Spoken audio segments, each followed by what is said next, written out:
नमस्कार दोस्तों, मैं हूं आपकी दोस्त मोनिका और आपका अपने चैनल में स्वागत करती हूं। दोस्तों, आज इस वीडियो में हम कंटिन्यू करेंगे the neurophysiological basis of learning and memory, जिसमें हम जानेंगे imaging the human brain and memory. अभी तक जितनी भी स्टडीज़ हुई थी, चाहे वो एनिमल्स के ऊपर हो या फिर ह्यूमंस के ऊपर हो, सभी केसेस में उनके ब्रेन में कुछ ना कुछ डैमेज था। और इन सारी स्टडीज़ से ये पता चला कि मीडियल टेम्परेल लोब का मेमोरी फॉर्मेशन में बहुत ही इंपॉर्टेंट रोल है। पिछले कुछ सालों ने साइंस ने, टेक्नोलॉजी ने बहुत ही ज़्यादा ग्रोथ की है। इसकी वजह से न्यूरो साइंटिस्ट को ये मौका मिला है कि वो एक फुली फंक्शनल ब्रेन को स्टडी कर सकें और उसके अंदर होने वाली चेंजेस और एक्टिविटीज़ को पढ़ सकें। इस टेक्निक को कहते हैं फंक्शनल ब्रेन इमेजिंग मेथड। इसके अंदर रिसर्चर स्टडी करते हैं एपिसोडिक मेमोरी के बारे में, सिमेंटिक मेमोरी के बारे में, प्रोसीजरल मेमोरी के बारे में और परसेप्चुअल रिप्रेजेंटेशन सिस्टम, जिसे PRI सिस्टम भी कहा जाता है। आज इस वीडियो में हम जानेंगे एपिसोडिक इनकोडिंग एंड रिट्रीवल। जैसे कि रिसर्चर्स का मानना है कि हिपोकैम्पस का इनकोडिंग और कंसोलिडेशन ऑफ इंफॉर्मेशन में बहुत ही इंपॉर्टेंट रोल होता है, और इस रोल को स्टडी करने के लिए वो यूज़ करते हैं दो टेक्निक्स, PET और fMRI। PET का मतलब होता है पॉजिट्रॉन एमिशन टोमोग्राफी और fMRI का मतलब होता है फंक्शनल मैग्नेटिक रेजोनेंस इमेजिंग। इन इमेजिंग टेक्निक्स के द्वारा न्यूरोसाइंटिस्ट इंसान के ब्रेन में होने वाली एक्टिविटीज़ को स्टडी करना चाहते थे जब वो किसी चीज़ को इनकोड करता है और उसके बाद उसको रिकग्नाइज करता है। तो सबसे पहला जो सवाल उनके दिमाग में था कि क्या हिपोकैम्पस एक्टिव हो जाता है जब भी कोई इंसान किसी नई इंफॉर्मेशन को इनकोड करता है। तो जब इसके बारे में स्टडी की गई तो उनको ये पता चला कि जब जिनके ऊपर MRI स्कैन किया जा रहा है उन्हें या तो किसी तरीके के चेहरे या फिर फेसेस दिखाया जाए या फिर नॉनसेंस पैटर्न दिखाया जाए, मतलब कि कोई ऐसी पिक्चर्स दिखाई जाए जिनकी कोई भी सेंस नहीं बनती, और उस समय उनका PET स्कैन किया जाए और उनकी मेमोरी को टेस्ट किया जाए। इसमें डिफरेंट कंडीशन दी गई। Subjects were required to remember the face, मतलब कि जो सब्जेक्ट था उसको फेस को रिमेंबर करना था, उसको फेस को रिकग्नाइज करना था, और उसके बाद अगर उसे 2-3 पिक्चर्स दी गई हैं तो उन फेसेस के बीच में उसको कंपेयर करना था।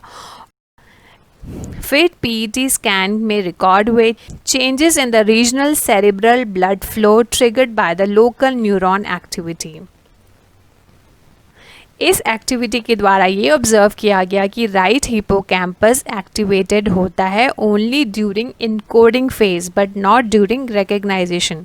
मतलब कि जब किसी भी इंसान को पहली बार जब पिक्चर दिखाई गई तभी राइट हिपोकैम्पस जो है एक्टिवेट होता है, पर जब वो पिक्चर को रिकग्नाइज करता है उस समय राइट हिपोकैम्पस एक्टिवेट नहीं होता। ये डाटा कंसिस्टेंट था जिन लोगों को एमनीशिया, मतलब कि उन लोगों के साथ भी ऐसे ही होता था जिनको मेमोरी लॉस की प्रॉब्लम थी, जिनका मीडियल टेम्परेल लोब डैमेज हो चुका था, जिसके कारण उनको हो गया था एंट्रोग्रेड एमनीशिया। एंट्रोग्रेड एमनीशिया का मतलब होता है कि वो इंसान अपनी नई मेमोरीज़ को नहीं बना पा रहा है। इनकोडिंग के दौरान, मतलब कि कोई भी इंसान जब पहली बार किसी पिक्चर को देख रहा है उस समय तो उसकी लेफ़्ट प्रीफ्रंटल कॉर्टेक्स जो है एक्टिवेट होती है, पर जब वो उस पिक्चर को देख चुका है, जब वो रिकग्नाइज कर रहा है उस समय उसकी राइट प्रीफ्रंटल कॉर्टेक्स जो है वो एक्टिवेट होती है। तो इस एक्सपेरिमेंट से ये पता चला कि हिपोकैम्पस का एक प्राइमरी रोल होता है लॉन्ग टर्म मेमोरी की फॉर्मेशन के लिए। इनकोडिंग और रिट्रीवल प्रोसेस के लिए एक मॉडल यूज़ किया गया है जिसकी शॉर्ट फॉर्म है HERA, HERA, hemispheric encoding retrieval asymmetry. इस मॉडल के हिसाब से जब भी कोई इंसान इनकोडिंग करता है तो उसका लेफ़्ट हेमिस्फेयर यूज़ होता है, और जब रिट्रीवल प्रोसेस होता है तो उसका राइट हेमिस्फेयर यूज़ होता है। और दोनों ही प्रोसेसेस में डॉर्सोलेटरल प्रीफ्रंटल कॉर्टेक्स इन्वॉल्व होता है।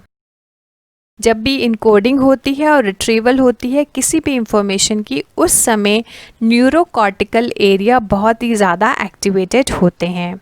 उसके बाद कुछ और न्यूरोसाइंटिस्ट के द्वारा रिसर्च की गई जिसमें जो पेशेंट था उसके ऊपर MRI स्कैन किया गया और स्टडी किया गया कि इनकोडिंग के द्वारा कैसे उसके दिमाग में चेंजेस आते हैं, और रिसर्च से ये पता चला prefrontal and medial temporal region that is parahippocampal cortex बहुत ही ज़्यादा एक्टिवेटेड हो जाता है during the encoding of words and picture.